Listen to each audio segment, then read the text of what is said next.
بسم اللہ الرحمن الرحیم الحمدللہ رب العالمین والصلاة والسلام علی رسولہ الکریم اما بعد۔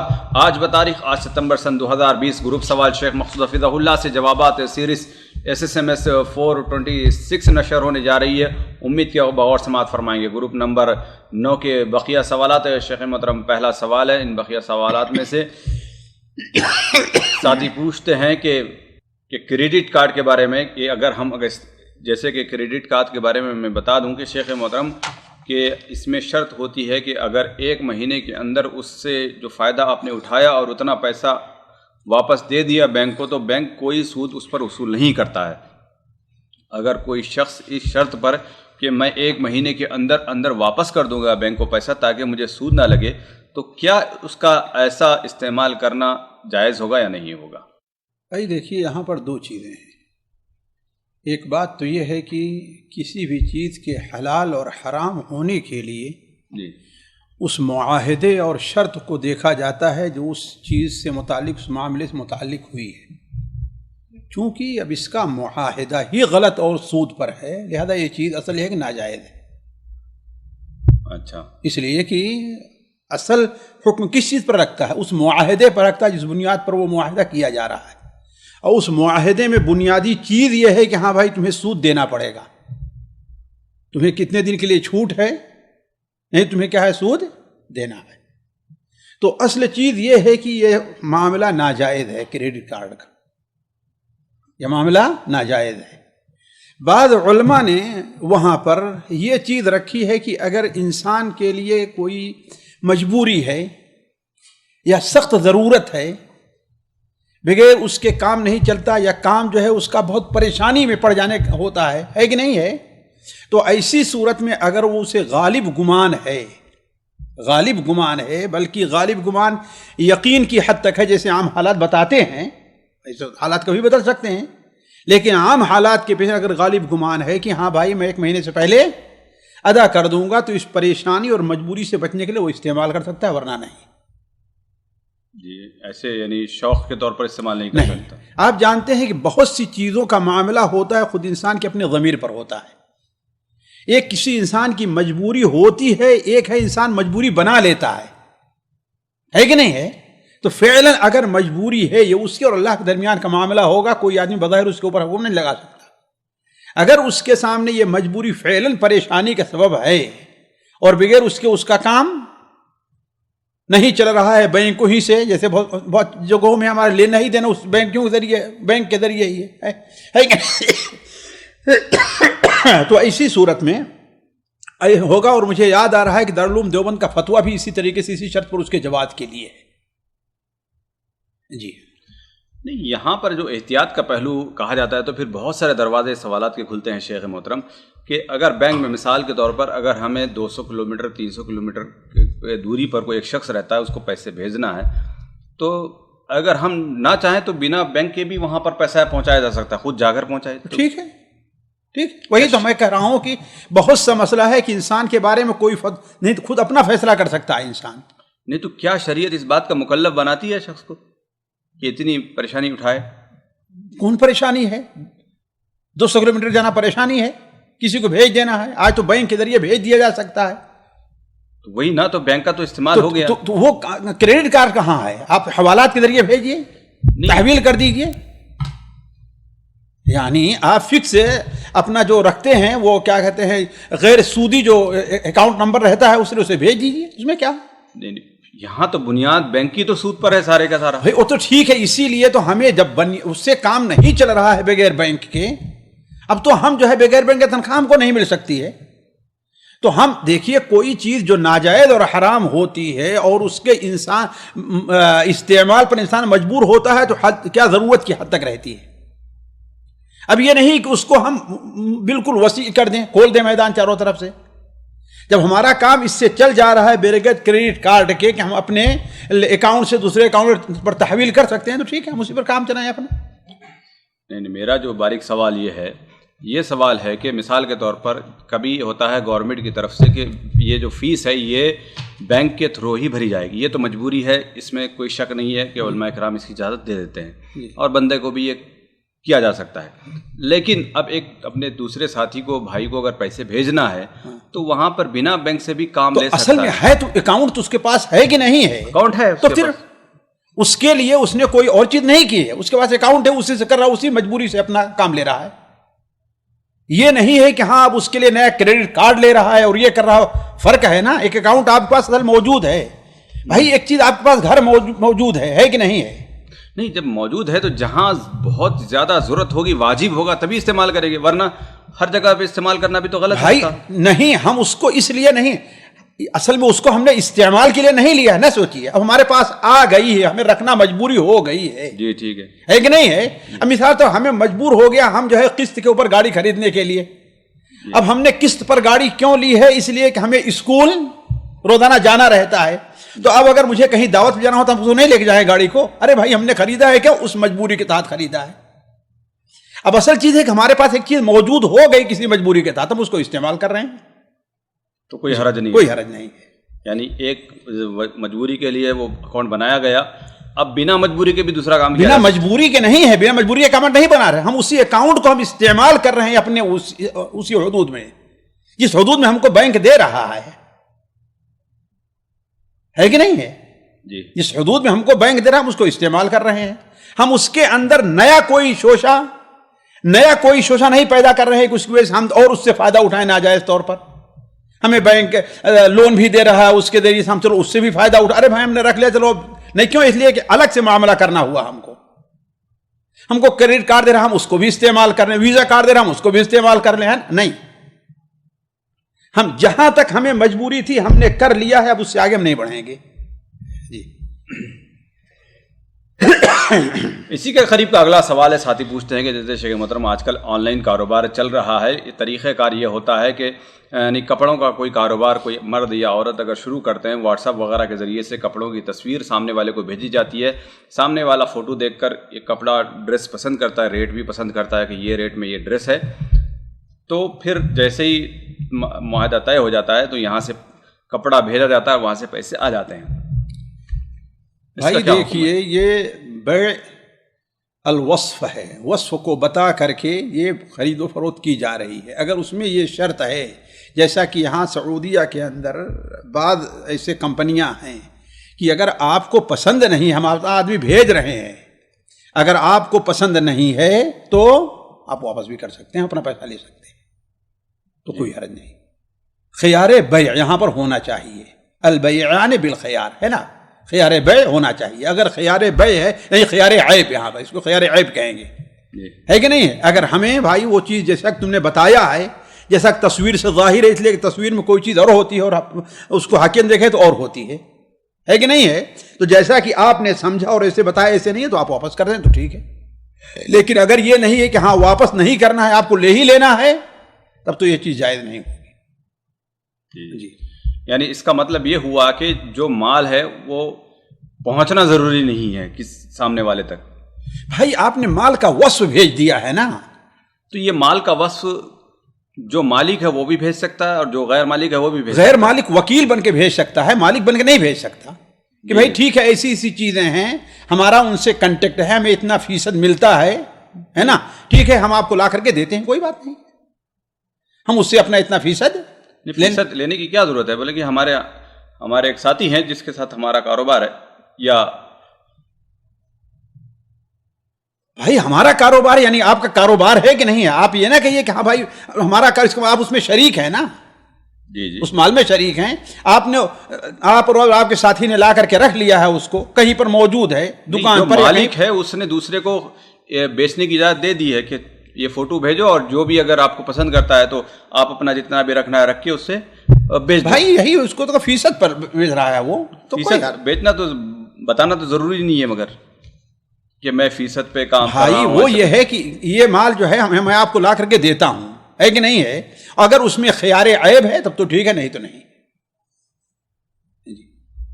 جی, یعنی یہاں پر یدن بھی یدن اور وہاں پر مال کا ہاتھ میں آنا, یہ یدن بے یدن سونے اور چاندی اور اس میں ہے سامان میں یدن بے یدن نہیں تو ادھار بھی لیا جا سکتا ہے نا. نہیں, ایک قاعدہ یہ بھی بیان کیا جاتا ہے, تملیغ جو ہے کہ ملکیت میں آنا چاہیے اس کے. بھائی وہی تو ہم کہہ رہے ہیں, ملکیت میں نہیں آئے گا ہم تو کہہ رہے ہیں کہ ہم اس کو جو ہے وہ دیکھیں کہ یہ جو ہے ہمارا ان سے اتنا معاہدہ طے ہے جس سے آپ طے کر لیں کہ میں جو ہے اتنے پر آپ کو, میں آپ کے یہاں اتنے سے لے کر آپ کو بیچ کر کے دوں گا. تو اب ایسی صورت میں دو صورت ہو سکتی ہے, یا تو ہے وہ مالا اپنے پاس لا کر کے رکھ لیں وکیل بن کر کے, ہے کہ نہیں ہے, یا تو اس کو وصف بتا کر کے لیں اور اس سے جو ہے یہ معلوم رہے کہ ہاں بھائی آپ اس سے کتنا نسبت جو ہے لے رہے ہیں. جی تو ٹھیک جائز ہے. اسی کے قریب کا سوال ہے, ایک یعنی شخص کا یا بہن کا سوال سمجھ لیں. یعنی کسی نے انہیں ایک گاڑی خریدنے کے لیے کہا, انہوں نے گاڑی فوٹو وغیرہ کے ذریعے بتا دی گئی کہ یہ گاڑی ہے اور اس کا یہ ریٹ ہے, اور سامنے والے نے کہا کہ آپ ہمارے لیے یہ گاڑی اتنے میں خرید لو, ہم اس کے لیے تیار ہیں. اب یہ مرد یا عورت اس شو روم پہ پہنچتے ہیں, اور شو روم پہ پہنچنے کے بعد وہاں پر انہوں نے اپنی گفتگو کے ذریعے سے اس گاڑی کی ریٹ کو کم کرا دیا. یعنی جہاں پر 10 لاکھ کی گاڑی تھی 9 لاکھ میں انہوں نے کرا دیا اور اس کو خرید لیا. تو اب یہاں پر سوال یہ بنتا ہے کہ کیا وہ 1 لاکھ جو بچائی ہے اس شخص نے, کیا اس کے لیے وہ 1 لاکھ جائز ہے؟ نہیں, وہ وکیل ہے, وہ جو ہے خود نہیں, وہ اس کا حق بنتا ہے جس کی گاڑی ہے. اللہ یہ کہے بھائی میں دلال ہوں, میں اتنے میں آپ کو دوں گا, ہمیں چاہے جتنی پڑے, تب تو ٹھیک ہے کہ نہیں ہے جی, یہ میں اس پر لوں گا. لیکن یہ ہے کہ ہاں ایک وکیل بن کر کے ہاں بھائی آپ وہ سمجھ رہا ہے کہ آپ اس کے ساتھ خیر خواہی کر رہے ہیں اور پیچھے سے آپ اس کے جو ہے اپنا کما رہے ہیں, ہے نا. نہیں, یہ کبھی کبھی یعنی خیر خواہی تو ہوتی ہے, خیر خواہی کے ساتھ بھائی دیکھیے یہ چیز معلوم ہونا چاہیے. آپ کسی کو جا رہے ہیں, آپ نے میں کہا بھائی آپ میرے لیے یہ چیز لے آ دیجیے, آپ کو کم میں ملی تو ظاہر بات ہے میں تو سمجھ رہا ہوں کہ آپ جتنے کے ملے اتنے کا ہم کو لا کر کے دے رہے ہیں, اور آپ پیچھے سے کیا ہے, ظاہر بات ہے یہ نہیں. اللہ یہ کہ معلوم ہو کہ آپ دلال ہیں, آپ اس پر کیا ہے اپنا کمیشن لیتے ہیں, تب تو ٹھیک ہے. جی, اسی کے قریب کا بے سے تعلق اگلا سوال ہے. ساتھی پوچھتے ہیں کہ میں دودھ کا کاروبار کرنا چاہتا ہوں, اور جیسے کہ اور دودھ کے اندر پانی ملانا یہاں پر عام رواج ہے, لوگ دودھ کے اندر پانی ملاتے ہیں, تو کیا دودھ میں پانی ملا کر بیچا جا سکتا ہے؟ اور اسی طریقے سے اس میں تفصیل بتاتے ہوئے کہتے ہیں کہ اگر دودھ میں جو ملائی جو کریم وغیرہ ہوا کرتی ہے وہ بھی نکالتے ہیں لوگ, تو کیا یہ ساری چیزیں نکال کر بیچی جا سکتی؟ بھائی دیکھیے کریم کا نکالنا اور مسئلہ ہے اور پانی کی ملانا اور مسئلہ ہے. جی, کریم کا نکالنا اگر جو ہے یہ معلوم ہے, جیسے یہ ڈائری فارم رہا کرتے ہیں اور سب کو معلوم ہے کہ اس میں کریم وہ نکال کر کے اس کو بیچا کرتے ہیں, ہے کہ نہیں, یہ بغیر کریم کے ہے, یہ بغیر کریم کے ہے تو پھر کوئی حرج نہیں ہے. لیکن یہ ہے کہ اس میں پانی ملانا یہ چیز جو ہے جائز نہیں ہو. اچھا, ہاں, اللہ یہ کہ اگر عرف میں ہے وہاں پر پانی ملایا ملاتے ہی ہیں, عرف کسی حرام چیز کو جائز نہیں کرتا ہے. عرف جو ہے اللہ یہ کہ ہاں بتا دے کہ ہاں بھائی اس میں پانی ملا ہے, بتا دے رہا ہوں میں. تو عرف اور بولنے میں کیا فرق ہے؟ بہت فرق ہے. آپ نے واضح کر دیا اس کے سامنے, اب وہ دلیل میں ہے. بس اوقات کیا ہے لوگ اس پر لکھتے ہیں کہ اس میں پانی نہیں ملا ہوا جو لینے آتا ہے, اور یہ بھی کرتے ہیں کہ ارے تو مولوی صاحب ہے ماشاء اللہ, تو سیدھے سے تو مسلمان ہے تو نہیں ملائیں گے, ہے کہ نہیں, اس میں پانی ملا ہوا ہے. اچھا, یہاں لکھ دیا جائے پانی والا اتنے ریٹ کا اور بنا پانی والا, ٹھیک ہے, کوئی حرج نہیں, کوئی نہیں. اس کو معلوم ہے کہ ہاں بھائی اس میں دیکھو پانی ملا کے بیچ رہا ہے, یہ بتا رہا ہے ہم کو, کوئی حرج یعنی لفظ پانی کا استعمال کرنا ضروری ہے وہاں پر, وضاحت. بالکل, پھر کیا کہیں گے اس میں جو ہے کیا ملا ہوا ہے, اس میں یعنی تیل ملا ہوا ہے, نہیں فل فیٹ لو فیٹ بھی فل فوٹ لو فیٹ کیا ہے, اس میں یہ ہے کہ اس کا وہ نکال دیا گیا ہے, یہ نہیں کہ اس میں ملا دیا گیا ہے. فل فیٹ لو فیٹ کا معنی کیا ہے کہ اس کے جو ہے ملائی نکالی ہے, اس کی ملائی نکالی نہیں ہے کہ نہیں, یہ معنی ہے. نہیں کہ اس میں پانی ملایا ہے, یہ کہ یہ پیور ہے اور اس میں ملا ہوا ہے, خالص غیر خالص. ہاں ٹھیک ہے.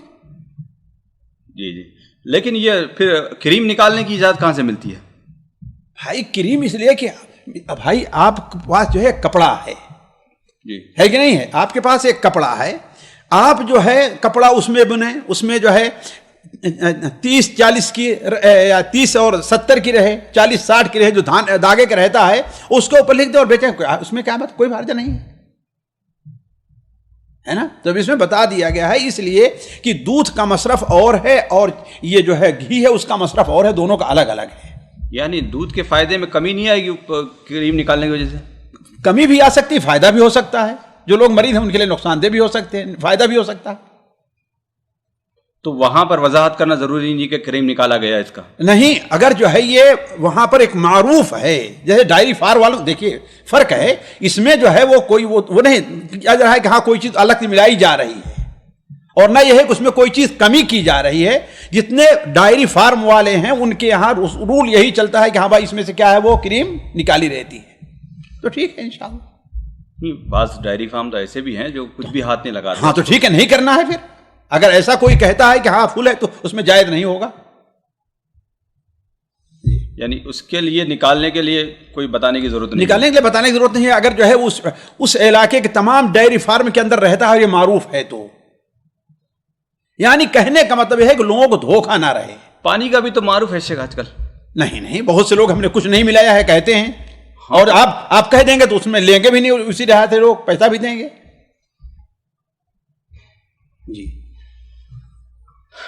جی اگلا سوال ہے، ساتھی پوچھتے ہیں کہ ظالم حکمران کے خلاف بغاوت کرنے کا شرعی حکم حضرت حسین رضی اللہ تعالیٰ عنہ اور حضرت عبداللہ ابن زبیر رضی اللہ عنہما کے عمل کی روشنی میں بتائیں. بھائی دیکھیے، اصل تو یہ چیز ہے کہ حضرت عبداللہ ابن زبیر نے ان کے ہاتھ پر بیعت نہیں کی تھی، اور نہ اس قدر بیعت منعقد ہو گئی تھی یزید کے ہاتھ پر کہ انہوں نے بیعت نہیں کی. ایک چیز.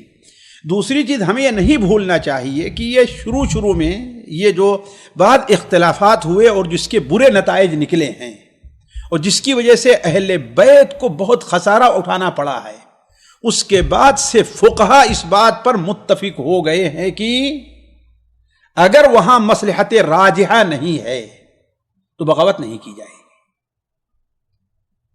مصلحت راجحہ نہیں ہے، اس لیے کہ اس سلسلے میں تو متفق علیہ ہیں کہ اگر عادل حاکم ہے تو اس میں کسی کو جائز نہیں ہے، لیکن ظالم ہے تو اس کے لیے جائز ہے کہ نہیں. جمہور اسی طرف گئے ہیں کہ اس میں بھی جائز نہیں ہے.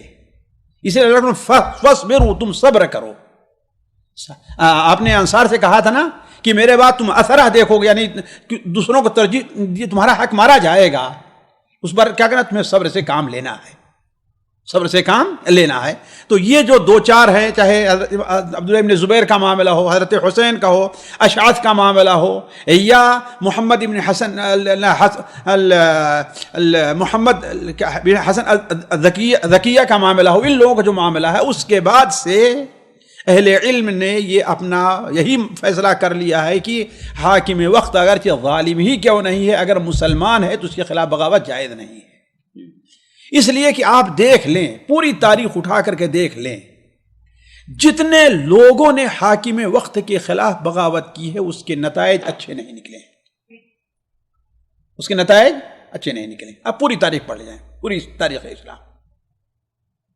اس لیے اصل چیز یہ ہے کہ حاکم وقت اگر ظالم بھی ہے تو صبر سے کام لیا جائے، صحیح طور پر اسے بدلنے کی کوشش کی جائے، لیکن اس کے خلاف بغاوت نہیں ہونی چاہیے، اس کے خلاف بغاوت نہیں ہونی چاہیے. جی اگلا سوال ہے شیخ محترم، تجارت بزنس سے متعلق ایک سوال اور رہ گیا تھا. ساتھی پوچھتے ہیں کہ جیسے کہ کاروبار کیا جاتا ہے، ایک کا پیسہ ہے اور ایک کی محنت ہے، یہاں پر یعنی دونوں 50-50 پہ کام کرتے ہیں، تو یہاں پر فائدہ میں تو 50-50 لیتے ہیں، نقصان میں بھی دونوں کا حصہ ہوگا یا نہیں؟ بالکل دونوں کا حصہ ہے، الا یہ کہ وہ مزدوری کے طور پر کام کر رہا، الا یہ کہ وہ شخص مزدوری کے طور پر کام کر رہا ہو تو ٹھیک ہے، جو اصل مالک ہے اس کا نقصان ہوگا. لیکن اگر وہ شریک کے طور پر ہے، مضاربہ جس کو کہتے ہیں کہ ایک کا مال ہے اور ایک کی ہے نا، تو اس صورت میں دونوں کے اندر فائدہ، دونوں کے اندر شریک ہونا چاہیے. یعنی ایک شخص کا 1 لاکھ روپے کا مال تھا اور اس کی محنت تھی، جی، اب 50,000 کا نقصان ہو گیا، ہاں، تو 25 وہ بھرے گا، 25 یہ بھرے گا، دونوں بھریں گے. بھلے سے اس کے پاس پیسے نہیں ہے تب بھی برداشت کرے وہ، یعنی ضروری ہے. جی ہاں، اپنی تنخواہ میں کٹوائے. اپنے جو ہے حصے میں جو تنخواہ نہیں بلکہ اپنا حصہ جو اس میں سے کٹوائے. جی جی جی، یعنی بڑا ہو نقصان یا چھوٹا ہو کوئی جو مین مال میں جہاں پر نقصان ہوا ہے وہاں پر، اور فائدے میں بھی جہاں نقصان ہوا تو سمجھ میں آتی ہے بات. جی جی یعنی فائدہ اگر تھوڑا کم ملا ہے تو چلو دونوں میں کم کر لیں گے، لیکن اگر اصل مال میں بھی اگر کمی آتی ہے تو دونوں کو اٹھانا پڑے گا نا. جی. اگلا سوال ہے ساتھی پوچھتے ہیں شیخ محترم جھوٹ کی بھی الگ الگ قسمیں ہوتی ہیں، یہاں پر یہ سمجھا دیں کہ اکثر لوگ جیسے آپس میں کہتے ہیں کہ میں ابھی 10 منٹ میں آیا، 5 منٹ میں آیا، یہ کہہ کر نکلتے ہیں جبکہ وہ نیت بھی نہیں ہوتی کہ اتنی جلدی آنے کی. تو کیا حکم ہے؟ دیکھیے 10 منٹ کہتا ہے انسان، بلکہ میں تو ہمیشہ سوچتا ہوں آپ ٹیلی فون کر رہے ہیں ہے نا، آپ ٹیلی فون کر رہے ہیں کسی دوسرے، ذرا 1 منٹ ہولڈ کرو. حالانکہ 1 منٹ نہیں ہوتا، چند سیکنڈ کی بات ہوتی ہے کہ نہیں ہے. تو یہ سخن تکیہ کلام ہے، نہ یہ کہ یہ جھوٹ ہے. جی جی ہے کہ نہیں. اسی جیسے اسی کو لغو کہا گیا ہے، لغو کیا ہے، لغو الیمین جیسے نہیں کہتے ہیں کہ انسان کا مقصد قسم کھانا نہیں ہے، نہ یہاں انسان کا مقصد جھوٹ بولنا ہے. لیکن اگر ہاں یہ ہے کہ وہ 10 منٹ کہہ رہا ہے لیکن اس کی نیت کیا ہے کہ میں 1 گھنٹے کے بعد آؤں گا، یا 10 منٹ کہہ کر کے عرف میں، یا 5 منٹ کہہ کے جو بولا جاتا ہے عرف میں، اس سے کیا مراد ہوتا ہے، اس کا مقصد کیا ہے کہ ٹالنا اور دیر کا انتظار پر گنہگار ہوگا وہ. لیکن اگر اس کا یہ مقصد نہیں کرا، 1 منٹ رکیے میں آیا، حالانکہ معلوم ہے 1 منٹ میں نہیں آئے گا، دکان پر جائے گا، جانے ہی میں 1 منٹ لگ جائیں گے، سودا لے گا 3-4 منٹ تو ایسے ختم ہو جائیں گے نا. تو اس کا مقصد نہیں ہوتا 1 منٹ، یعنی کہنا بتانا بہت جلدی میں آیا. یہ طریقہ اختیار کرنا اچھا ہے، کوئی حرج نہیں. اگر عرف میں یہی چیز چل رہا ہے تو کوئی حرج نہیں. نہیں احتیاط کرے آدمی کو پلاننگ کے لے کے، بھائی 1 منٹ کے بجائے 15 منٹ بول دے. بھائی دیکھیے 15 منٹ یہ ہے کہ ہاں تو اس میں واضح کر دے. اگر یہ لگ رہا ہے کہ ہاں بھائی یہ تھوڑی دیر ہاں تھوڑی دیر لگی میں آتا ہوں، یہ کام بھلا نہیں، اس میں کوئی حرج نہیں، کوئی حرج نہیں. لا یؤاخذ باللغو فی ایمانکم. ٹھیک جی. اگلا سوال ہے ساتھی پوچھتے ہیں کہ ایسے رشتہ دار جن کا عقیدہ باطل ہو اور وہ بدعتی ہو تو کیا ان سے اللہ کے لیے رشتہ توڑ سکتے ہیں؟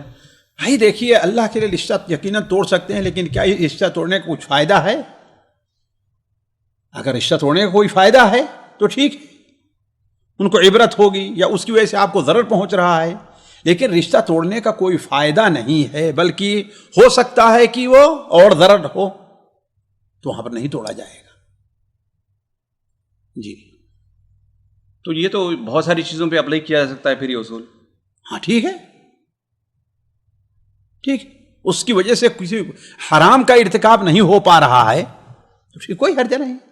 اسی لیے تو علماء کہتے ہیں کہ یہ مقاطعہ کا جو معاملہ ہے کسی سے رشتہ توڑنے کا، یہ اصل حل نہیں ہے. اصل حل کیا ہے؟ وہ دیکھ مسئلہ طور جیسے اللہ کے رسول صلی اللہ علیہ وسلم نے حضرت کعب بن مالک ان لوگوں سے جو بات چیت بند کی تھی، ہے کہ نہیں، تو ایک ذریعہ ہے.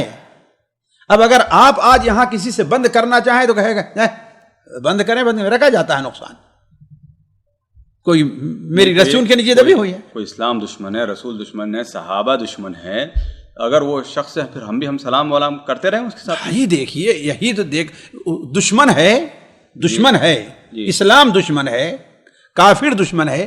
تو وہی تو ہم کہہ رہے ہیں کہ آیا اس کے ساتھ رشتہ ہم جو توڑ لے رہے ہیں، رشتہ تو اولاً تو وہ کافر ہے، جو اسلام دشمن ہوگا، کافر دشمن ہوگا، تو وہاں پر رشتے کا تو معاملہ ہی نہیں ہے. دنیاوی لحاظ سے اگر ہمارے پاس کچھ اللہ تعالیٰ محتاج ہوگا تو ٹھیک ہے. اللہ تعالیٰ خود ہی فرماتا ہے کہ لا ينهاكم الله عن الذين لم يقاتلوكم في الدين ولم يخرجوكم من دياركم ان تبروهم وتقسطوا اليهم انما ينهاكم عن الذين قاتلوكم في الدين واخرجوكم من دياركم وظاهروا على اخراجهم ان تولوهم. تو اگر کافر ہے، وہ یہاں پر رشتہ داروں کی بات کر رہے ہیں، کافروں کی بات نہیں کر رہے ہیں. وہ لوگ اپنے رشتہ داروں کی ہے نا، جو اللہ کو مانتے ہیں، اللہ سے محبت ہے، اللہ کے رسول کو مانتے ہیں. البتہ یہ ہے کہ نادانی کی وجہ سے، جہالت کی وجہ سے، یا بسا اوقات اناد کی وجہ سے بعد ان کے اندر بدعتیں پائی جا رہی ہیں. تو ان کو جو اگلا سوال وہ تعلقات کی بنیاد ان کو اس پر نہیں لوگوں سے کئی لوگوں کے تعلقات ہوتے ہیں. اب وہ اسلام دشمن ہے تو اب ہمیں اس سے تعلق توڑ لینا چاہیے یا بھائی السلام علیکم سلام؟ نہیں، اسلام دشمن ہے تو قطعا ان سے بالکل تعلق ہونا چاہیے، توڑنا چاہیے. پہلے سے ہمارے تعلق توڑنے سے اس کا کوئی فائدہ تو کچھ بھی ہم ظاہر تو کریں نا کہ ہمارا تمہارا اس عمل سے ہمیں جو ہے وہ ہے نفرت، تو ہمارے آپ کے باپ کو کوئی آدمی کھڑے ہو گالی دے رہا تھا، اب اس کے ساتھ تعلقات رکھیں گے؟ تو پھر یہاں پر رشتہ داری کو کیوں؟ رشتہ داری اور کہ ایک مسلمان ہے غیر مسلم، مسلم میں فرق کیا جائے گا؟ نہیں میں جو بتا رہا ہوں اسلام دشمن یا جو بھی ہے، یعنی مسلمان ہی سمجھ لیں. بھائی اسلام دشمن مسلمان ہو ہی نہیں سکتا ہے. اسلام دشمن ہے تو کافر ہے وہ. اب اسلام دشمن رسول دشمن ہے تو کافر ہے وہ. اس کے ساتھ کافروں جیسا معاملہ کیا جائے. یہی اسی دائرے میں جو بدعتی کا لفظ استعمال کیا نہیں تو اسے اسلام دشمن نہ کہیے آپ نا، رسول دشمن نہ کہیے. ٹھیک ہے، اس کو بدعتی خرافاتی، اسے بدعتی خرافاتی. آپ یہ کہیں کہ ہاں کیا آپ کے رشتہ دار ہیں، قریبی رشتہ دار ہیں یا دور کے ہیں، پڑوسی ہیں یا غیر پڑوسی ہیں؟ تو دیکھیے اس میں کئی حق ہیں نا. جو حق پڑوس کا حق ہے ہم انہیں ضرر نہیں پہنچائیں گے، ہم مشکل دنیاوی مشکلات ان کے کام آئیں گے، ہے کہ نہیں ہے؟ اب اگر ہمارا ان کے ساتھ رشتہ توڑ لینا کوئی فائدے مند ثابت ہو سکتا، انہیں احساس ہو سکتا ہے تو ٹھیک ہے، ہم ان کے ساتھ رشتہ توڑ لیں گے. لیکن کوئی فائدے مند نہیں ثابت ہوتا، بلکہ اور حالات کیا ہے، وہ ہم ایک بارش دور ہم سے 2 بارش دور ہٹیں گے، اور بدعات کے اندر اور ایسے لوگوں کو لے کر کے اپنے ساتھ آئیں گے جو اور بدعات میں ان کو پختہ کر دیں گے. ایسا ہو سکتا ہے نا کہ آدمی کے جو یہ دوست نہیں رہتا کسی دوسرے کو دوست بناتا ہے جی. تو یہ چیز دیکھ کر کے وہ کام وہ یعنی قدم اٹھایا جائے گا. جی اگلا سوال ہے، ساتھی پوچھتے ہیں کہ کسی پر کوئی حق بات کی حجت قائم کرنے کے کیا شرائط ہیں؟ کسی پر مشرک یا کافر کا حکم کن شرائط کو پورا کرنے کے بعد لگے گا؟ بھائی اولاً تو سب سے پہلے یہ حکم عام لوگوں کا نہیں ہے، یہ کسی معتبر بڑے صاحب علم یا کسی مجلس کمیٹی کو ہو سکتا ہے کہ ہاں بھائی اب اس کے اوپر حکم لگ گیا کہ یہ کافر ہے، اس سے کافر کا معاملہ کیا جائے گا. ہے کہ نہیں؟ ایک چیز. دوسری چیز یہ ہے کہ جس بارے میں جس موضوع سے متعلق آپ اس کے اوپر حکم لگا رہے ہیں، آج آپ نے اس کے اوپر حجت قائم کی کہ نہیں قائم کی؟ آپ نے اسے سمجھایا کہ نہیں سمجھایا؟ ہے کہ نہیں؟ اگر حجت قائم کی اور سمجھایا یا سمجھنا نہیں چاہتا ہے وہ، آپ بلاتے ہیں تب تو ٹھیک ہے. تیسری بات یہ ہے کہ کیا وہ کسی جماعت، کسی عالم، کسی مفتی اس کی تقلید میں تو کام نہیں کر رہا ہے کہ نہیں ہے؟ تو کہنے کا مطلب یہ ہے کہ یہ ساری چیزیں دیکھی جائیں گی. ضروری یہ ہے کہ حجت، خاص طور پر آج کل کے جو ہمارا مسئلہ ہے حجت اس کے اوپر قائم ہو، وہ حجت کو سمجھے بھی پھر بھی اس کے اوپر اڑ رہا ہے، تو وہ معاملہ، وہ صورتحال پھر کسی عالم کے سامنے رکھی جائے، کیا بات ہے، ایسے شخص کے بارے میں کیا حکم ہے. جی اگلا سوال ہے، ساتھی پوچھتے ہیں کہ ایک میرا ساتھی ہے جو نیا بالکل توحید پر آیا ہے، اور جس نے جب رفع الیدین کر کے نماز پڑھنا شروع کی، گھر والے ناراض ہو گئے، حتیٰ کہ گھر سے نکال دینے پر دھمکی دیتے ہیں. تو ایسی صورت میں وہ جب گھر پہ ہوتا ہے تو بنا رفع الیدین کا نماز پڑھتا ہے، جب گھر سے باہر ہوتا ہے تو رفع الیدین کر لیتا ہے، تو کیا اس کا یہ عمل صحیح ہے یا نہیں؟ بھائی دیکھیے، ہو سکتا ہے کہ اسے اپنے گھر کے علاوہ بظاہر کوئی اور سہارا نہ مل رہا ہو، ہے کہ نہیں ہے؟ تو اب اگر جو ہے شر سے بچنے کے لیے وہ ایک سنت کو چھوڑ دے رہا ہے کہ نہیں ہے، تو انشاءاللہ اس پر کوئی حرج نہیں ہے. البتہ یہ ہے کہ وہ اس سنت پر عمل کرنے کے لیے کوئی بہترین دوسری جگہ اور دوسرا مقام، دوسرا جگہ تلاشنا چاہیے. جی اگلا سوال ہے، ساتھی پوچھتے ہیں کہ کیا فرض نماز کی نیت کو نفل میں بدل سکتے ہیں، اور اسی طریقے سے کیا نفل کی نیت کو فرض میں بدلا جا سکتا ہے؟ دیکھیے شیخ ابن عثیمین رحمہ اللہ نے یہاں پر ایک بہترین بات کہی ہے کہ دیکھیے نماز 2 قسم کی ہے. ایک نماز مطلق ہے، ایک نماز کیا ہے، معین نماز ہے کہ نہیں؟ ایک مطلق نماز ہوتی ہے اور ایک کیا ہوتی ہے، متعین نماز ہوتی ہے. مطلق نماز سے معین کی طرف نہیں آیا جا سکتا، یا ایک متعین نماز سے دوسرے متعین طرف نہیں آیا جا سکتا. مثال کے طور پر آپ نے عصر کے لیے تکبیر کہہ دی اللہ اکبر، پھر آپ کو یاد آیا کہ ارے اب تو ہمیں ابھی تک ہم نے ظہر نہیں پڑھی ہے، ہمیں ظہر پڑھنی چاہیے تھی، ہے کہ نہیں؟ تو اب آپ اس کی نیت ظہر کے لیے نہیں کر سکتے، اس لیے کہ شروع سے نیت اس کی ہونی چاہیے. ارے بات سمجھ؟ اسی طریقے سے آپ کی مغرب کی سنت رہ گئی تھی، کسی وجہ سے جلدی میں آپ نے کہا چلو ٹھیک ہے میں عشاء سے پہلے پڑھ لوں گا، مسجد میں داخل ہوئے تو آپ کو یاد نہیں رہ گیا, آپ نے نیت کا نفل نیت, وہ جیسے تحیۃ المسجد وقت نیت سے آپ نے کیا ہے نیت کر لی. اب آپ جیسے ہی نیت باندھے آپ کو یاد آیا کہ پھر مغرب نہیں پڑھی ہے, تو اب آپ اس کو نہیں بدل سکتے. مغرب کی سنت نہیں پڑھی یا مغرب نہیں پڑھی؟ نہیں, مغرب کی سنت نہیں پڑھی ہے جی, متعین چیز ہے نا, تو آپ اس کو بدل نہیں سکتے, بدل نہیں سکتے. ہاں, آپ نے اگر کوئی متعین نماز کی نیت کی ہے, اس کو بعد وقت مصلحت کے پیش نظر نفل مطلق میں بدل سکتے ہیں. یعنی مثال کے طور پر آپ کسی مسجد میں داخل ہوئے اور دیکھے کہ بھی جماعت کھڑی ہونے پتہ نہیں کتنی دیر ہے, اور آپ کہیں جانا ہے, آپ نے کہا ایسا کرتا ہوں میں نماز پڑھ کر کے چلا جاتا ہوں.